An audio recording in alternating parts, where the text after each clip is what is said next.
Good morning guys. तो चलिए बिना टाइम वेस्ट करे स्टार्ट करते हैं आज की हमारी रिवीजन वाली क्लास। तैयार हैं आप लोग? तो बताइए, देश का पहला कोरोना मुक्त यूनियन टेरिटरी कौन सा बना है? अंडमान निकोबार बना है। और अभी देश की सबसे कम उम्र की महिला पायलट बनी थी, क्या नाम है उनका? आयशा अजीज उनका नाम है। ये कश्मीर से थी, 25 साल इनकी उम्र थी। और बताइए किसे संयुक्त राष्ट्र का एशिया पर्यावरण प्रवर्तन पुरस्कार मिला, यानी कि Asia environment enforcement award? Sasmita Lenka इनका नाम है। पेंगोलिन के संरक्षण के लिए मिला इनको ये पुरस्कार।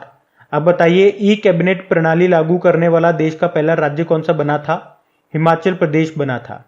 और आपको याद होगा 2020 का जो ई पंचायत पुरस्कार है ये भी मिला था हिमाचल प्रदेश को, जबकि 2021 का ई पंचायत पुरस्कार, चलिए ये प्रश्न आप ही के लिए हो जाता है, 2021 का ई पंचायत पुरस्कार किस राज्य को मिला है? बाकी आपसे पूछा जाए कि 100% एलपीजी कनेक्शन वाला पहला राज्य, तो वो भी हिमाचल प्रदेश है। फिर ये वर्ल्ड ट्रेड ऑर्गेनाइजेशन की पहली महिला महानिदेशक कौन बनी है? बड़ा इंपॉर्टेंट नाम है, नागोजी ओंकोजी इवेला इनका नाम है, नाइजीरिया से है ये। और वर्ल्ड ट्रेड ऑर्गेनाइजेशन का हेडक्वार्टर भी याद रख लो, जेनेवा स्विट्जरलैंड में है। अभी यूनाइटेड अरब अमीरात के मंगल मिशन का नाम बताइए आप लोग। होप मिशन, जबकि होप पोर्टल ये शुरू किया है उत्तराखंड की सरकार ने।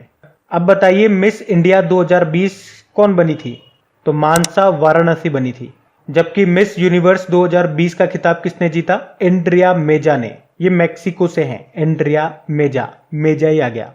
अब बताइए, ऑस्ट्रेलियन ओपन 2021 का मेन सिंगल टाइटल किसने जीता? नोवाक जोकोविच ने जीता है, ये सर्बिया के प्लेयर हैं। और इसके बाद याद रखना, अभी जो फ्रेंच ओपन हुआ है उसमें भी मेन सिंगल का टाइटल नोवाक जोकोविच ने ही जीता है। तो फिर आपको बताना है अब फ्रेंच ओपन में वुमेन सिंगल का टाइटल किसने जीता। बाकी ऑस्ट्रेलियन ओपन में वुमेन सिंगल का किसने जीता? तो वो तो नाओमी ओसाका ने जीता है, वो जापान की प्लेयर है। आप फ्रेंच ओपन में किसने जीता है महिला एकल का खिताब, ये बताओ। और वो किस देश की है ये भी बताओ। अब बताइए, देश का सबसे बड़ा हॉकी स्टेडियम ये कहां पे बन रहा है? उड़ीसा में, उड़ीसा के राउरकेला में। और इसका नाम अब बदल करके बिरसा मुंडा स्टेडियम कर दिया गया। 2023 में जो आपके मेंस हॉकी वर्ल्ड कप होंगे वो उड़ीसा में ही होंगे, भुवनेश्वर और राउरकेला में। बढ़ते हैं आगे। और हाँ गाइस, देखिए इंडिया के टॉप बैंक एडुकेटर्स एक बार फिर अनअकैडमी पर आपके लिए ला रहे हैं ढेर सारी फ्री क्लासेस। तो अनअकैडमी की हर क्लास कंडक्ट की जाती है आपके बैंक की हर परीक्षा की तैयारी को और भी ज्यादा मजबूत करने के लिए। और ये सारी फ्री क्लासेस आपको मिलेंगे अनअकैडमी पर, जहां पर आप अपने फेवरेट टीचर के साथ अपने घर से अपने पर्सनल शेड्यूल के हिसाब से पढ़ सकते हैं। और अनअकैडमी की हर क्लास आप लाइव नहीं तो बाद में रिकॉर्डेड सेशन के द्वारा भी अटेंड कर सकते हैं। और अगर आप चाहें तो क्लास को डाउनलोड करके ऑफलाइन भी देख सकते हैं। और आप लाइव क्लास में आस्क अ डाउट फीचर के द्वारा टीचर से अपने डाउट भी क्लियर करवा सकते हैं। और आप लाइव क्विजेज और टेस्ट सेशन भी अटेंड कर सकते हैं, जहां पर आपको अपनी लाइव रैंकिंग भी देखने को मिलेगी। और अनअकैडमी पर टोटल 12 भाषाओं में क्लासेस कंडक्ट होती है, तो आप अपनी फेवरेट भाषा में क्लास अटेंड कर सकते हैं। आप अपने टीचर के साथ इंटरेक्ट कर सकते हैं, लाइव पोल में पार्ट ले सकते हैं। और ये सभी फीचर आपको मिलेंगे एक ही प्लेटफॉर्म पर, एक ही सब्सक्रिप्शन के साथ। तो आज ही सब्सक्राइब करें अनअकैडमी पर और इन सभी बेनिफिट्स का लाभ उठाइए। और हाँ देखिए, अगर आप मेरा कोड जो कि है क्रेक एग्जाम 10 यूज करते हैं तो आपको एडिशनल 10% का इंस्टेंट डिस्काउंट भी मिलता है।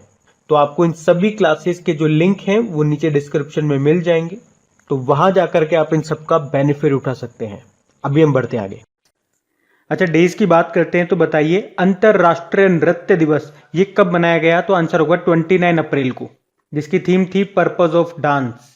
और इंटरनेशनल लेबर डे कब मनाया जाता है? तो आंसर होगा 1 मई को मनाया जाता है। लेकिन याद रखना, अगर आपसे पूछा जाए श्रमिक स्मृति दिवस यानी कि वर्कर्स मेमोरियल डे, तो वो मनाते हैं 28 अप्रैल को। फिर बताइए, वर्ल्ड ट्यूना डे कब होता है? तो वर्ल्ड ट्यूना डे, ट्यूना एक प्रकार की मछली है, ये हम 2 मई को मनाते हैं world tuna day. World press freedom day कब मनाते हैं? 3 मई को मनाते हैं। और वर्ल्ड प्रेस फ्रीडम डे यानी कि विश्व प्रेस स्वतंत्रता दिवस मनाया जाता है 3 मई को। और अभी वर्ल्ड प्रेस फ्रीडम इंडेक्स 2021 में भारत की रैंक क्या थी? 142, टॉप पे नॉर्वे था। और इस इंडेक्स को जारी कौन करता है? Reporters without border. फिर बताइए, कोल माइनर्स डे, कोयला खनिक दिवस कब होता है? तो ये होता है 4 मई को। बताइए अब वर्ल्ड अस्थमा डे कब होता है? तो ये मई के पहले मंगलवार को मनाया जाता है। इस बार हमने 4 मई को मनाया। इसकी थीम थी अस्थमा की गलत धारणा को उजागर करना, यानी कि अनकवरिंग अस्थमा मिसकंसेप्शंस। फिर बताइए इंटरनेशनल डे ऑफ मिडवाइफ्स, यह हम मनाते हैं 5 मई को, और इसकी थीम क्या थी? Follow the data, invest in midwives. और इंटरनेशनल नर्स डे कब होता है ये पूछेंगे तो 12 मई को, फ्लोरेंस नाइटिंगेल के जन्मदिन को, जिन्हें लेडी विद लैम्प भी कहा जाता है। और याद रखना WHO ने 2020 को नर्स और मिडवाइफ का अंतरराष्ट्रीय वर्ष यानी कि international year of nurse and midwife के रूप में घोषित किया है 2020 को। किसने? WHO ने। अच्छा, नर्स हो गया, मिडवाइफ हो गई। एक डे और याद रख लो आप इसी से रिलेटेड, नेशनल डॉक्टर डे 1 जुलाई को मनाते हैं। इस बार थीम रही save the saviour. World athletics day कब होता है? 5 मई को होता है। वैसे ये कोई फिक्स नहीं है, महीना तो 5 ही होता है, तारीख इसकी चेंज हो जाती है। और ये डिसाइड कौन करता है इसकी तारीख? World athletics. तो इस बार हमने 5 मई को मनाया। वर्ल्ड माइग्रेटरी बर्ड डे कब होता है? विश्व प्रवासी पक्षी दिवस। ये हम महीने में 2 बार मनाते हैं, मई और अक्टूबर के दूसरे वाले शनिवार को। तो मई में तो 8 मई को मना रहे हैं और अक्टूबर में 9 अक्टूबर को मनाएंगे। इसकी थीम रही सिंग फ्लाई सोर लाइक अ बर्ड। फिर बताइए वर्ल्ड रेड क्रॉस डे, ये मनाया जाता है 8 मई को, जिसकी थीम थी अनस्टॉपेबल। बताइए किसे विश्व बैंक शिक्षा सलाहकार के रूप में नियुक्त किया गया? तो आंसर होगा रंजीत सिंह डिसाले को। महाराष्ट्र के हैं, आप जानते होंगे 2020 का ग्लोबल टीचर पुरस्कार भी मिला था इनको। बताइए किसने nature TTL photographer of the year 2021 का अवार्ड जीता? थॉमस विजयन ने। केरल के हैं, ये रहते कनाडा में हैं। आपने देखा होगा औरंगुटान की तस्वीर ली थी इन्होंने, उस तस्वीर का नाम था the world is going upside down, और उसी के लिए मिला इनको ये पुरस्कार। बताइए 60वीं सीनियर राष्ट्रीय एथलेटिक्स चैंपियनशिप का आयोजन ये कहाँ पे किया गया? ये पटियाला में किया गया। लेकिन अगर मैं आपसे पूछूं वर्ल्ड एथलेटिक्स का हेडक्वार्टर कहां पर है? मोनाको में है। इसके प्रेसिडेंट है सेबेस्टियन कोई। तो ये भी ध्यान रखना। विश्व समुद्र दिवस, वर्ल्ड ओशियन डे, ये होता है 8 जून को। 8 जून को वर्ल्ड ब्रेन ट्यूमर डे भी होता है। और इसकी थीम क्या थी? Oceans life and livelihoods. एक राष्ट्रीय समुद्री दिवस भी आपको याद होगा, वो 5 अप्रैल को मनाते हैं। अब बताइए किस राज्य ने कोविड-19 टीकों की खुराक लेने के लिए गुलाबी बूथ शुरू किए थे? उत्तर प्रदेश ने। महिलाओं को कोरोना वायरस के टीका की एक खुराक लेने के लिए प्रोत्साहित करने के लिए ऐसा किया गया था।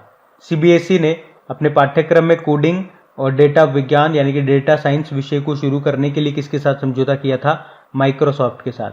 CBSE के अध्यक्ष मनोज आहूजा हैं। माइक्रोसॉफ्ट की बात करेंगे, वॉशिंगटन में इसका हेडक्वार्टर है, और CEO सत्या नडेला है। इसके फाउंडर थे Bill Gates and Paul Allen. बताइए किसने Azerbaijan Grand Prix formula 1 race को जीता? सर्जियो पेरेज ने। मैक्सिकन है ये, रेडबुल के ड्राइवर हैं। और किस राज्य सरकार ने नॉलेज इकोनॉमी मिशन शुरू करने की घोषणा की? तो आंसर होगा केरल ने। और अभी केरल के दूसरी बार मुख्यमंत्री बने थे Pinarayi Vijayan, left democratic party से हैं ये। बताइए भारतीय नौसेना का हाइड्रोग्राफिक सर्वेक्षण जहाज INS संध्याक ये कहां से सेवा मुक्त किया गया था? विशाखापत्तनम से। INS राजपूत के बारे में भी याद होगा, ये पहला डेस्ट्रॉयर था जिसको भी अभी डिकमीशन कर दिया गया। बताइए अफ्रीकी संघ ने सैन्य तख्तापलट के बाद किस देश की सदस्यता निलंबित कर दी? माली। माली की कैपिटल बमाको है। प्रधानमंत्री मोख्तर ओऊ ने और प्रेसिडेंट बाह नदाब, और इनको अभी सेना ने गिरफ्तार कर लिया था। फिर बताइए रायमोना ये किस राज्य का 6वां राष्ट्रीय उद्यान नेशनल पार्क बना है? तो आंसर होगा असम का। और ये जो है ये गोल्डन लंगूर के लिए फेमस है, जिसे प्राइड ऑफ बॉडोलैंड भी कहा जाता है। और असम का भी 7वां नेशनल पार्क या भारत का सबसे नवीनतम नेशनल पार्क कौन सा बना है? Dehing Patkai national park. तो याद रखना असम में टोटल 7 नेशनल पार्क हो चुके हैं।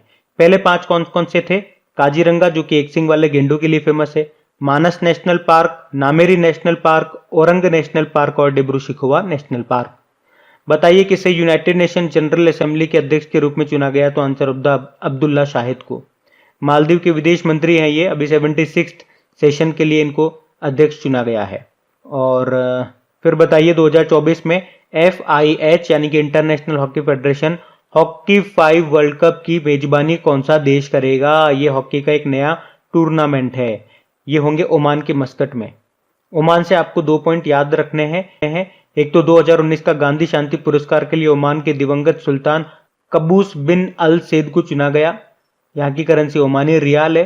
और 2021 का दूसरा चक्रवात जो कि बंगाल की खाड़ी से उठा था जिसका नाम था यास, उसका नाम यास किसने दिया था? ओमान ने। और 2021 का पहला चक्रवात जो अरब सागर से उठा था उसका नाम था तौकाते, वो नाम म्यांमार ने दिया था। बताइए किस राज्य सरकार ने प्राण वायु देवता पेंशन योजना को शुरू किया? हरियाणा ने। इसमें क्या होगा? 75 वर्ष से ज्यादा उम्र के जो वृक्ष होंगे उनकी देखभाल के लिए सरकार 2500 रुपए देगी। अब बताइए स्कूली शिक्षा में परफॉर्मेंस ग्रेडिंग इंडेक्स में कौन सा राज्य टॉप पे रहा? तो आंसर होगा पंजाब। सेकंड पे चंडीगढ़, तीसरे पे रहा तमिलनाडु। इसको हमारे पूर्व शिक्षा मंत्री रमेश पोखरियाल निशंक ने जारी किया था। वर्तमान में आपके शिक्षा मंत्री कौन है? धर्मेंद्र प्रधान। बताइए एचएसबीसी इंडिया के नए सीईओ कौन बने? हितेंद्र दवे। एचएसबीसी का वैसे हेडक्वार्टर लंदन में है, इसके सीईओ नोएल क्विन है।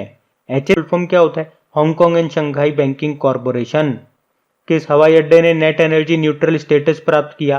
केम्पेगौड़ा इंटरनेशनल एयरपोर्ट ने वित्त वर्ष 2020-21 की बात कर रहे हैं। किस यूनियन टेरिटरी ने जहां वोट वहां वैक्सीनेशन अभियान शुरू किया? तो आंसर होगा दिल्ली। मतलब 45 ईयर से ज्यादा उम्र के जो व्यक्ति हैं जिन्होंने जहां पे वोट दिया था ना वहीं पे वैक्सीन लगनी थी। हिमाचल प्रदेश सरकार किसे रोकने के लिए एंटी हेल गन स्थापित करने जा रही है? तो आंसर होगा ओलावृष्टि को। एंटी हेल गन एक तरह की मशीन है जो बादलों में ओलों के विकास को बाधित करती है, रोकती है। कैसे?